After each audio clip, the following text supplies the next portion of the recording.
नमस्कार, मैं Amarendra Tiwari all time public India पर आप सभी का स्वागत करता हूं। दोस्तों, पूरे झारखंड में बवाल होना तो तय था। जेएसएससी ने जिस तरीके से अपने तमाम पिछले विज्ञापनों को रद्द कर दिया, जो 2016 में रघुवर दास सरकार ने नियुक्ति नियमावली जो लाए थे, गैर अनुसूचित जिलों को के लोगों को अनुसूचित जिलों में जो है ये खास करके अधिकार नहीं था कि वहां की नियुक्तियों में तीसरी और चौथी ग्रेड की नियुक्तियों में वो शामिल हों। उस नियुक्ति नियमावली को अवैध करार देते हुए राज्य सरकार ने नई नियुक्ति नियमावली के लिए गजट प्रकाशित किया था। और उसके बाद क्या हुआ, कार्मिक राजभाषा विभाग ने जो है पिछले दिनों इसको लेकर साफ तौर पे कह दिया कि जो संशोधन है जिसमें कि 10वीं और 12वीं के जो बच्चे हैं जो एग्जाम्स झारखंड में पास किए हैं वही अभ्यर्थी जो है इसका लाभ ले सकते हैं। और कहीं ना कहीं भाषा को लेकर तो पहले ही बवाल चल रहा था कि जिस तरीके से हिंदी को साइड करने की बातें आ रही थी और ये तमाम चीजें चल रही थी। हालांकि सरकार ने अपने फैसलों का बचाव किया। तो जेएसएससी ने जो नियुक्ति नियमावली के आधार पर अपने विज्ञापनों को रद्द किया है, क्या यह वैधानिक माना जाएगा? ये दरअसल बहुत बड़ा सवाल है। और सवाल इसलिए भी अहम हो जाता है क्योंकि आप सभी को पता होगा कि नियुक्ति नियमावली जो है वो जब नई सिरे से डिफाइन हो रही थी तो उसका एक संकल्प भी पूरी तरीके से अभी गजट प्रकाशित हुआ है। पिछले दिनों संशोधनों को लेकर बातें आ रही थी, मतलब बृहद पैमाने पर इसका कुछ बड़ा रूपरेखा जो है वो सामने नहीं आ पा रहा था कि क्या होगा, कैसे होगा। लेकिन बस इतनी ही बात कही गई थी कि 10वीं और 12वीं के जो बच्चे यहाँ पर एग्जाम दिए हैं झारखंड के अंदर, उनको जो है नौकरी में प्राथमिकता दी जाएगी। तो ऐसे में सवाल यह उठ गया था कि क्या जो बाहर के भी लोग हैं अगर वो 10वीं और 12वीं के एग्जाम्स यहाँ देते हैं तो सरकार उनको स्थानीय मान लेगी। बहुत तरह के सवाल उठ रहे थे। तो बवाल होना तो तय था। और इस बवाल के पीछे पूरे झारखंड में इस वक्त जो लोग रोजगार की तलाश में, जो लोग काम ढूंढ रहे हैं, जो लोग ये देख रहे थे कि सत्ता और सिंहासन उनके लिए किस तरह के फैसले लेती है, तो जेएसएससी के विज्ञापनों को रद्द किया गया। दोस्तों, 6 विज्ञापनों को रद्द किया गया है। बड़ा सवाल यह है कि क्या यह वैधानिक माना जाएगा या फिर जिन अभ्यर्थियों ने जो अभ्यर्थी शामिल हुए हैं इन नियुक्तियों को लेकर, क्या वो इसके खिलाफ कोर्ट जाएंगे और फिर वहां पर यह मामला जो है सुप्रीम कोर्ट में खत्म हो जाएगा, अभ्यर्थियों के पक्ष में चला जाएगा? ये एक बड़ा सवाल है क्योंकि अभी तक बहुत सारे केसेस में ऐसा देखा गया है कि जो बीच में अगर कोई नियुक्ति नियमावली को लेकर इस तरह की चीजें सामने आती है तो वो टिक नहीं पाती हैं।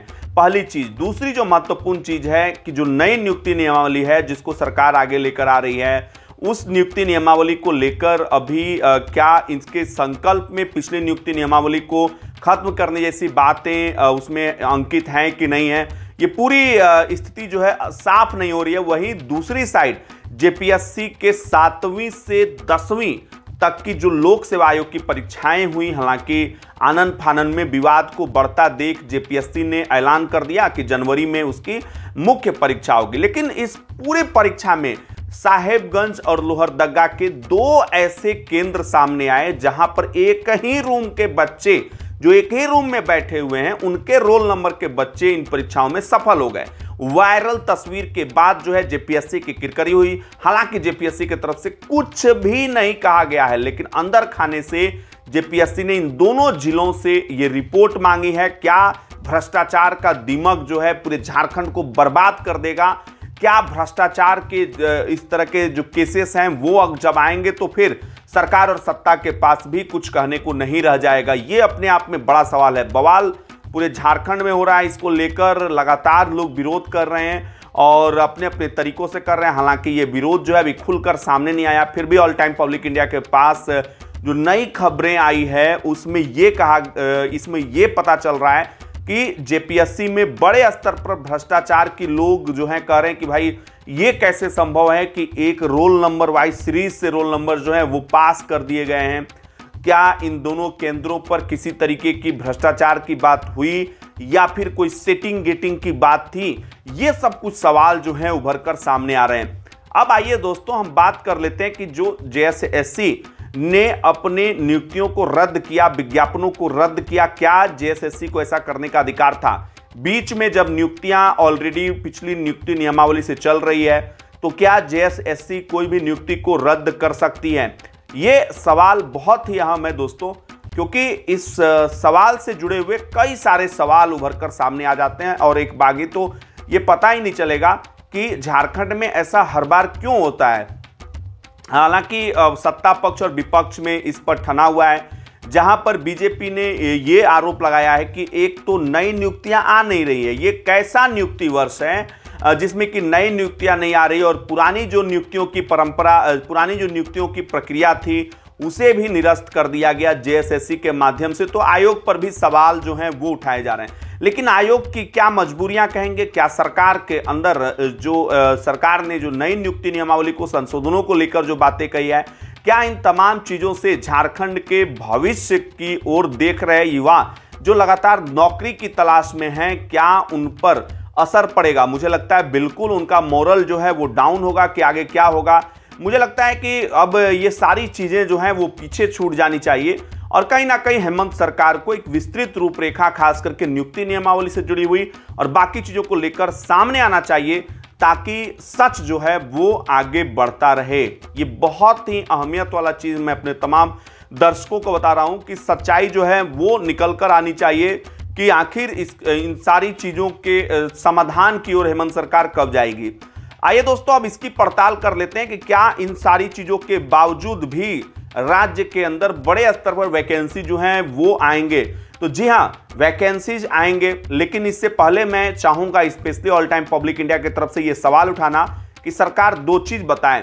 एक तो नियुक्ति नियमावली को लेकर पूरी एक रूपरेखा बताए सरकार, कैबिनेट सलाह की पास किया गया सरकार ने, लेकिन बहुत सारी चीजों पर स्पष्ट जो है रेखांकन नहीं किया गया, स्पष्ट उसमें वर्ड्स नहीं लिखे गए, शब्द नहीं है नियुक्ति नियमावली को लेकर। मुझे लगता है कि ये एक ऐसा पॉइंट है जिस पर की चर्चा होनी चाहिए। और दूसरी जो महत्वपूर्ण बात मुझे नजर आती है कि हेमंत सरकार को ये बताना चाहिए कि 1932 का खतियान वो लागू करेंगे या नहीं करेंगे। लागू करना है तो करें, नहीं करना है तो ये कह दें कि नहीं करेंगे। इस बीच के चक्कर में जो है लगातार जनता पिस रही है, जनता जो लगातार छोटी आंखों में बड़े सपनों को लेकर सरकार के सामने जो है लगातार ये आवाज उठा रही है कि रोजगार दो, रोजगार दो, रोजगार दो। क्योंकि पिछले दिनों जब मैंने आपको बताया था कि हेमंत सरकार सत्ता में आने से पहले किस तरीके से लोगों को रोजगार जो है देने का वायदा कर रही थी, और वादा तो कर ही रहे थे, लेकिन साथ में चूंकि कहीं ना कहीं एक बड़ा सवाल रोजगार को लेकर भी, देखिए नियुक्ति प्रक्रिया कितनी लंबी झारखंड में चलती है, यही सबसे बड़ा मुझे लगता है कि पेचीदा सवाल बन के उभर जाता है कि इतने दिनों तक जब चलेंगी। मुझे खुशी है कि चलिए जेपीएससी ने तो कम से कम मुख्य परीक्षा की डेट्स को अनाउंसमेंट कर दिया। मुझे लगता है कि विवाद बढ़ते हुए देखिए तेजी से अनाउंसमेंट हुआ है, फिर भी जेपीएससी को इसके जड़ में जाना चाहिए कि बवाल आखिर क्यों है। फिलहाल के लिए इतना ही, लेते हैं आपसे इजाजत। उम्मीद करता हूं ये वीडियो आपको पसंद आई होगी। अगर ये वीडियो आपको अच्छी लगे, ज्यादा से ज्यादा इस वीडियो को लाइक कर दीजिए, चैनल पे नए चैनल को सब्सक्राइब करके बेल आइकन जरूर दबा लीजिए। बहुत बहुत शुक्रिया आप सभी का।